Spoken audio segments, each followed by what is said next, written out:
Hi guys, today I'm going to make a review on the Epson V550 photo scanner. So this scanner is aimed for anybody who's wanting to scan their own negatives, but you can also of course scan documents and paper and whatnot, but still this is mainly for anybody who's wanting to scanning negatives again. This is a flatbed scanner. This has the light which enables you to shine through your negative.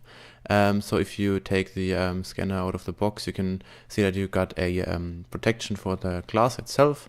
So always keep that on. If I just close and store the scanner itself, just for some extra protection for the glass under it. Because if you have any scratches or too much dust, that won't affect your image in a good way. So usually I clean that up before scanning, just a rocket blower or some kind of cloth, and just make sure that there's pretty much not a lot of dust, because in post you would have to remove the dust. So you also have to take off the slide if you want to scan your negatives, because up there is the light, which again enables you to scan your negatives, because of course you will need a light source that is able to put light through your negative so you can see.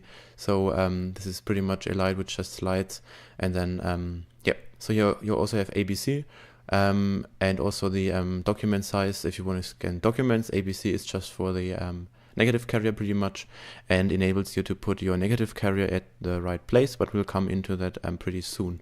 So you can also see the scanner itself, how it works. It again just slides under the glass. So if you got a new scanner, be sure that the scanner does not have any dust under the glass. So I had two scanners who had, so I sent them back and Epson sent me a new one 2 times.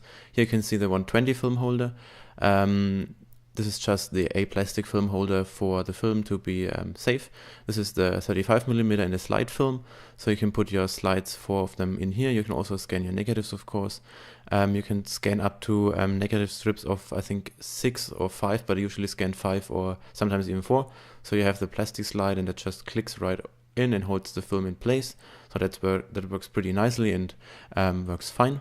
Also, the 120 is even easier, so just open it up, and then if you're ready, just close it again and press it, and it's done. So also be sure that your negatives are clean and you're handling them with the gloves. So you can see if you're using 35mm film holder, check for the A. So you have to align the A on the scanner with the A on the negative holder. Pretty easy.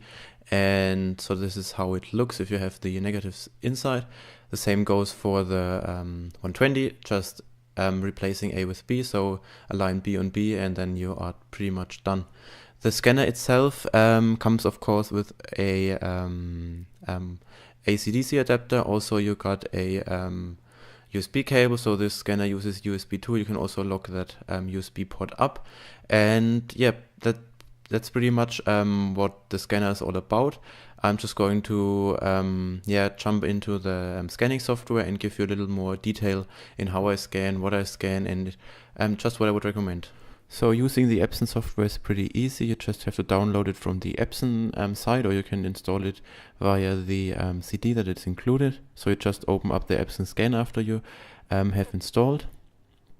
So you have to connect your scanner beforehand. So if you want to open up the scan software and do not have the scanner connected, you are not able to connect to open up the software. So I've now connected my scanner to the software and computer. So first of all, here you can see the Epson scan window.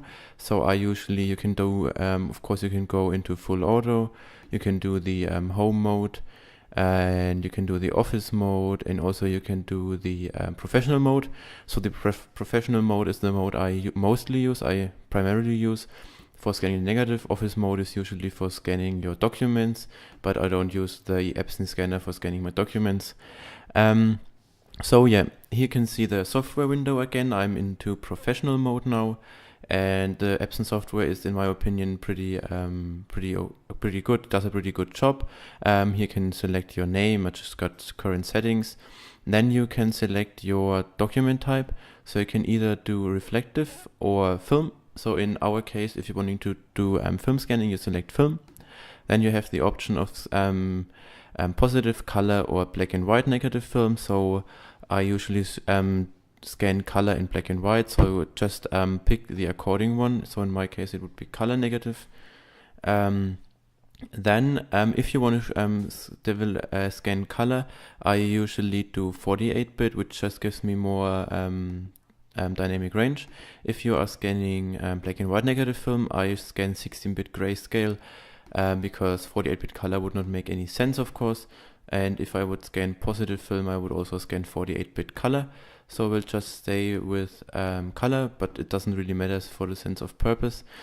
The resolution is usually at 4800 dpi. You can adjust it up to 12,800 dpi, but then file size just gets huge, and I don't think that it makes so much of a difference. I think 4800 dpi is plenty.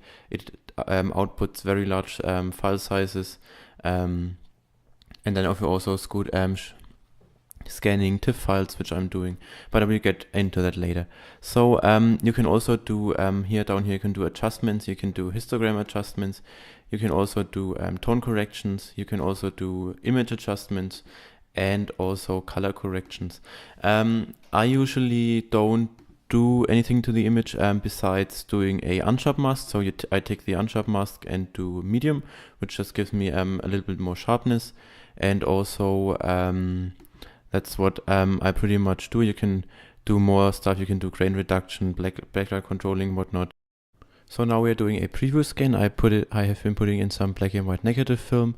So I'm selecting 16-bit black and white negative, 4800 dpi, unsharp mask, and I'm just going to do a preview scan. So I would suggest you to always do a preview scan, and you can also do the image rotation and also the direction of the image. If you load in your negatives, I would suggest you to put up the dull side of the image, and that way you don't have to flip the image around, and also the best image quality will appear. So this is real time, no speeding up. This is how long it usually takes. And I just have one negative in there right now. So here you do have the preview bar. So you could also do the normal, which I'm just going to click on, and here you can see the whole negative strip. So you can see I just have one negative, and also the other one is blank. So here's the again, here you can also correct the size, so you can preview larger. I would usually go into here, you have a small preview image, then I usually flip it around. You could also do a mirror, but it is this direction. So now I cannot do a scan, so I have to go back into this preview, and then I'll hit the scan button right here. Then I select where I want it to be. Then I select the number, which I'm just going to name YouTube test image. Starting number is usually 001. Output, you have various different options. I usually do TIFF, which enables me to do the most in post, and then I can easily do JPEGs out of them, so I just scan my negatives once, which makes it so I don't have to scan. If I scan all my negatives in JPEG and then I notice I want all of them to be in TIFF, then I would have to scan them again. So I scan them in TIFF and show you, but for the review purpose I'm just going to give you JPEG, and so it will show me the progress. Time remaining 7 minutes, that should drop. If the process is finished, I will be back.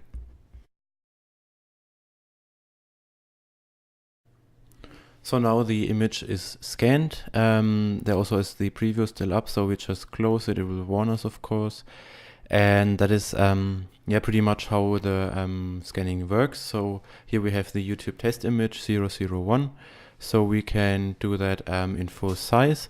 I will also do a link to the image so you can take a closer look, but still right now judging it off the screen, and for you judging it out of YouTube. I think the image quality is quite good for a flatbed scanner. I mean, for any internet whatnot uses, this is pretty much fine, I think. I also was able to print these negatives. I printed them up to 30 by 40 centimeters, and they just looked fine. So I think that this won't be too much of a deal. The software works with both Windows and also Apple computers, so you don't have to worry about anything. I'm using it on the MacBook and also my iMac, so that works perfectly. Scanning time, usually if you're scanning color negatives, I usually scan 8 color negatives at once.